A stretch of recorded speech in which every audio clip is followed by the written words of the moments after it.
MP board में कक्षा 8वीं में पढ़ने वाले मेरे सभी दोस्तों, अब आपको बिल्कुल भी चिंता नहीं करनी है। यहां पर मैं आपके लिए लेकर आ गया हूं वार्षिक परीक्षा सत्र 2023 कक्षा 8वीं विषय विज्ञान का यहां पर 101% रियल क्वेश्चन पेपर। आज आज अभी अभी हाँ। एहे रहा नहीं जाता, तड़प ही ऐसी है ना। नहीं नहीं, सुके। जी हाँ, यही पेपर आपका पूरा परीक्षा में सेम टू सेम फंसने वाला है। यदि आप इसकी फुल प्रिपरेशन कर लेते हो तो आप परीक्षा में 60 में से 60 अंक लेकर गर्दा उड़ाकर आने वाले हो। तो पूरा पेपर का सॉल्यूशन भी आपको दिया जाएगा। आइए वीडियो को हम बिना किसी देरी के यहाँ पर शुरू कर लेते हैं। तो यहाँ पर देख सकते हैं आपको ये सारी डिटेल दी गई है। आपका पहला पेपर है, आपको सीख लेना है। यहाँ पर देखिए रोल नंबर लिखना है आपको। यहाँ पर आपको सबसे पहले क्या करना है, आपको जो रोल नंबर है आप एडमिट कार्ड निकालेंगे और यहाँ पर आप अंकों में रोल नंबर को लिख लेंगे और जो अंक आपने लिखा है उसी को आप यहाँ पर शब्दों में लिख लेंगे। यहाँ पर आपको अपने स्कूल का नाम लिख देना है। डाइस कोड आप अपने टीचर से पूछ लेंगे और टीचर से आप परीक्षा केंद्र का नाम, दिनांक, ये सभी आप पूछ लेंगे। और यह वाला पेज आपके काम का नहीं है, इसमें जो टीचर लोग ही काम करेंगे। तो आपको सिर्फ इतना डब्बा भरना है, ये वाला डब्बा आपको छोड़ देना है। आइए बढ़ते हैं यहाँ पर प्रश्न। सबसे पहले प्रश्न क्रमांक 1 से लेकर 10 तक में आपको बहुविकल्पी प्रश्न यहाँ पर दी गए। और अभी तो रुको, क्लाइमैक्स अभी बाकी है। आइए देखते हैं। प्रश्न क्रमांक 1 हमें दिया है यहाँ पर कि यहाँ पर हमें दिया है भारत देश में मौसम की रिपोर्ट किस विभाग द्वारा तैयार की जाती है। ठीक है, तो यहाँ पर ऑप्शन आपको सारे दिख रहा है, तो हमें राइट आंसर बताना। तो देखिए इसका राइट आंसर होगा यहाँ पर ऑप्शन नंबर बी आप लिखेंगे। ऑप्शन नंबर बी राइट होगा, मौसम विभाग द्वारा, है ना। कौन से विभाग द्वारा तैयार करी जाती है? मौसम विभाग द्वारा करी जाती है। अब हम देखते हैं यहाँ पर अपना प्रश्न क्रमांक 2। एलईडी का हिंदी में पूरा नाम क्या है? तो इसका राइट आंसर होगा यहाँ पर ऑप्शन नंबर सी। क्या होगा? प्रकाश उत्सर्जक डायोड। और एलईडी का फुल फॉर्म क्या होता है आपको ये भी याद रखना है, लाइट इमिटिंग डायोड इंग्लिश में कहते हैं। ठीक है, अब हम देखते हैं मेरे दोस्तों, अगर आप भी एमपी बोर्ड वार्षिक परीक्षा 2023 कक्षा 8वीं व 7वीं के पेपर और सॉल्यूशन की पीडीएफ डाउनलोड करना चाहते हो तो आपको हमारे प्राइवेट चैनल को ज्वाइन कर लेना है, जिसमें आपको हिंदी, गणित, विज्ञान, सामाजिक विज्ञान, संस्कृत, अंग्रेजी की पीडीएफ आपको दी जाएगी। इसमें आपको काफी सारी फैसिलिटी देखने को मिल जाती है, जैसे कि 101% असली पेपर संपूर्ण हल के साथ दी जाएगा। आईएमपी स्टडी मटेरियल, ऐसे मॉडल पेपर आपको दी जाएंगे जिनकी यदि आप तैयारी करते हो तो आप परीक्षा में 80% से ऊपर स्कोर कर सकते हो। और इसमें आप एक कोर्स को खरीदने पर आपको 2 कोर्स फ्री में मिल जाते हैं। ऑफर के कारण इसकी फीस रखी गई है मात्र 49 रुपए और यह ऑफर है केवल 20 मार्च तक। बाद में इसकी फीस कर दी जाएगी 500 रुपए।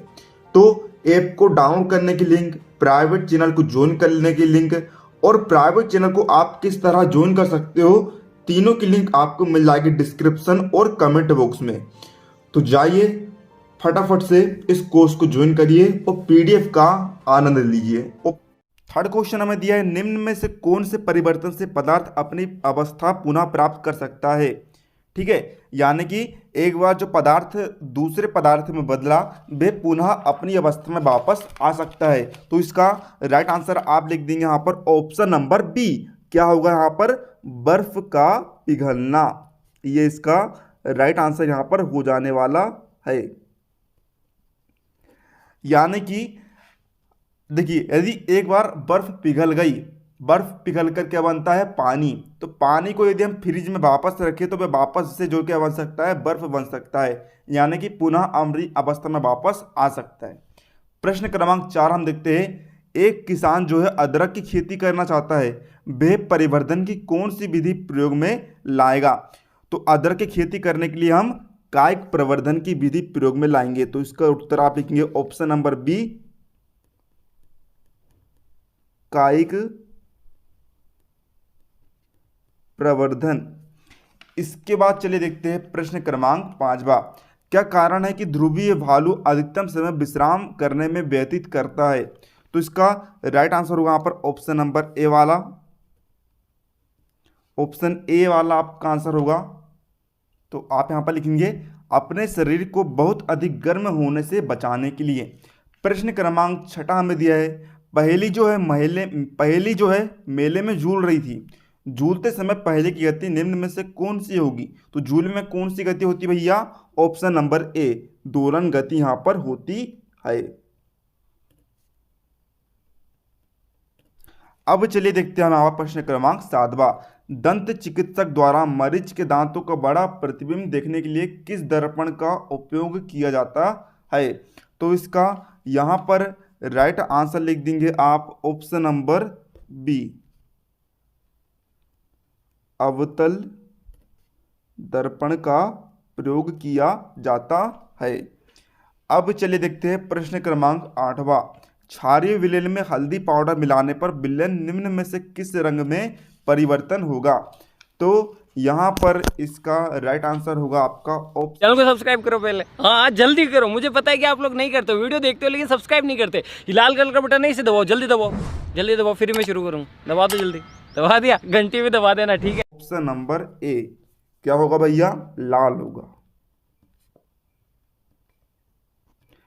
प्रश्न क्रमांक 9वां, बूझो ने कॉपर सल्फेट के विलयन में एक लोहे की कील डाल दी, कुछ देर रखा रहने के बाद विलयन का रंग नीला हो गया, इस प्रक्रिया में निम्न में से कौन सा परिवर्तन हुआ?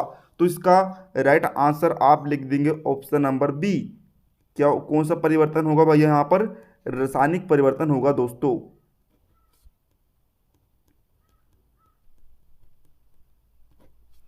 प्रश्न क्रमांक 10वां, दिए गए निम्न कथनों में से कौन से कथन सत्य है?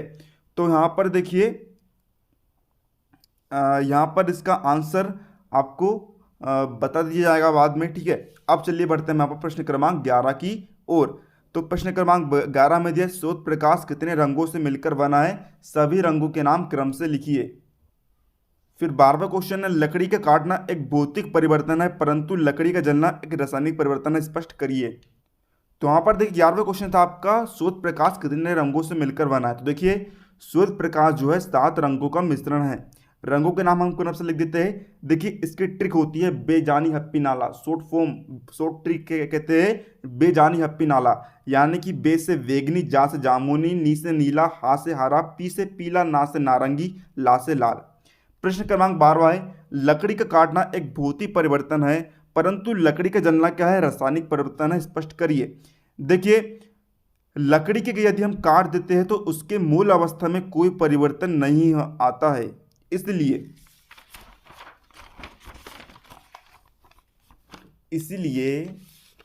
बेटा यह क्या है? एक भौतिक परिवर्तन है, जबकि जलने पर वह अपनी अवस्था को खो देता है, इसलिए यह क्या है? एक रासायनिक परिवर्तन है। अब चलिए देखते हैं दोस्तों 13वां प्रश्न, 2 स्टेशनों के बीच की दूरी कितनी है? 320 किलोमीटर। कोई रेलगाड़ी दूरी को तय करने में 4 घंटे लेती है, रेलगाड़ी की चाल ज्ञात कीजिए। देखिए चाल ज्ञात करने का सूत्र होता है दूरी बटे समय। दूरी है 320 बटे चाल, समय है 4 घंटे। तो 320 में 4 का भाग दिए, 4 8 32, 0 का 0, यानी कि यहाँ पर आएगा 80 किलोमीटर प्रति घंटा, क्योंकि हम यहाँ पर दूरी को मापते हैं किलोमीटर प्रति घंटे में। प्रश्न क्रमांक 14 हम देखते हैं, घास स्थल में रहने वाले किन्हीं 2 जीवों का उदाहरण देकर उन्हें उस परिस्थिति में रहने हेतु कौन से गुण होते हैं, लिखिए। तो घास स्थल में रहने वाले जीव जिराफ और हिरण है। घास स्थल में रहने वाले जीव को वर्षा का सामना करना पड़ता है, जिसके वो आदी हो जाते हैं, है ना, क्योंकि वो खुले में रह रहा है, खुले वातावरण में रह रहा है, इसलिए क्या करना पड़ता है? उन्हें वर्षा का सामना करना पड़ता है। अब हम देखते हैं प्रश्न क्रमांक 15वां, उद्दीपन। तो उद्दीपन के बारे में हम लिखते हैं, वहां वातावरण में होने वाले परिवर्तनों के प्रति अनेक क्रिया को उद्दीपन कहते हैं। इसका उदाहरण क्या है? पौधों में छुई मुई के पौधों की पत्तियां, है ना, पत्तियां छूने पर क्या हो जाती है? बंद हो जाती है ना। यानी कि देखिए छूना क्या है? एक वहां परिवर्तन है, और उसके कारण क्या हो रही है? अनुक्रिया। अनुक्रिया क्या हो रही है? बंद पत्तियां जो है बंद हो जा रही है, तो इसी को हम उद्दीपन कहते हैं भैया। प्रश्न क्रमांक 16 हम देखते हैं, किसी चलती हुई साइकिल के पहिए तथा चलते हुए छत के पंखे की गतियों में समानताएं तथा असमानताएं लिखिए। तो देखिए भैया, चलते साइकिल के पहिए और चलते हुए छत के पंखे की गति में समानता है, क्योंकि दोनों में क्या हो रहा है, घूर्णन गति हो रही है, यानी कि वे क्या कर रहा है, घूम रहे हैं। जबकि असमानता क्या है कि साइकिल का पहिया क्या करता है, स्थानांतरण गति करता है, यानी कि गति करने पर वह एक स्थान से दूसरे स्थान पर पहुंचता है। लेकिन छत का पंखा क्या है, स्थानांतरण गति नहीं करता है, एक ही जगह पर गति करता है। गति करने पर वह कहीं किसी भी दूसरे स्थान पर नहीं पहुंचता है। 17वां प्रश्न है, आपको नींबू का रस, साबुन का घोल एवं शक्कर का विलयन दिए जाए तो आप गुलहड़ की पंखियों के सूचक की सहायता से तीनों विलयन की पहचान कैसे करेंगे।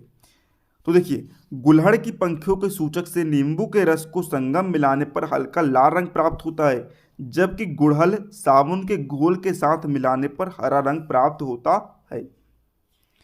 प्रश्न क्रमांक 18वां क्या है, विद्युत के कार्य में उपयोग किए जाने वाले औजारों जैसे पेचकस, प्लायर्स आदि के हत्थों पर प्रायः प्लास्टिक या रबर के आवरण क्यों चढ़ाए जाते हैं।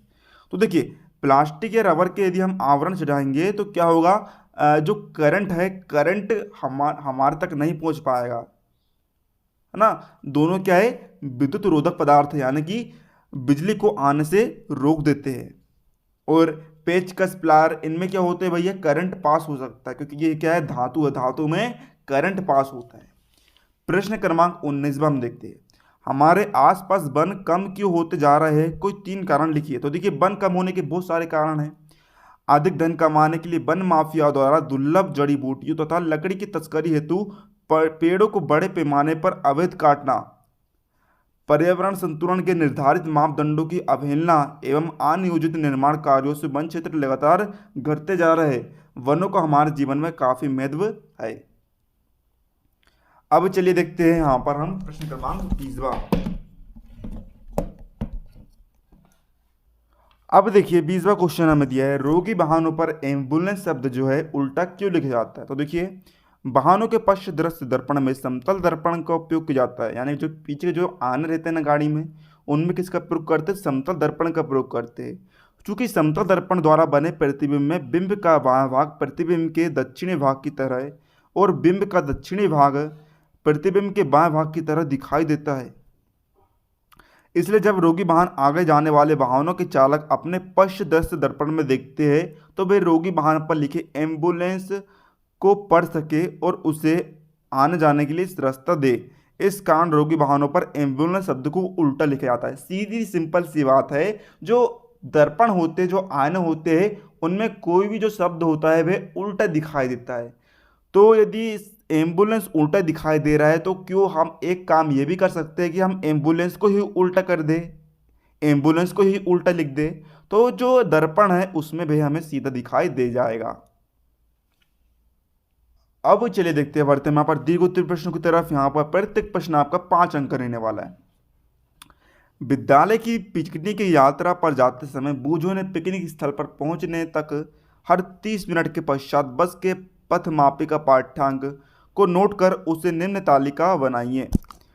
तो ये आपको देखिए सारा दी गया है ना, तो यहाँ पर आपको बनाना है। तो देखिए इस तरह आप दूरी का समय ग्राफ खींच लेंगे, ये आपको खींच लेना है। फिर इसके बाद हम देखते हैं सेकंड क्वेश्चन, बस की चालक प्रति घंटा याद करना। तो देखिए चाल का सूत्र मैंने आपको अभी बताया था, दूरी बटे समय होता है। दूरी दी है भैया हमें, चाल प्रति घंटा में याद करना है ना, दूरी बतानी है। तो यहाँ पर 40/1 40 किलोमीटर प्रति घंटा आ जाएगा।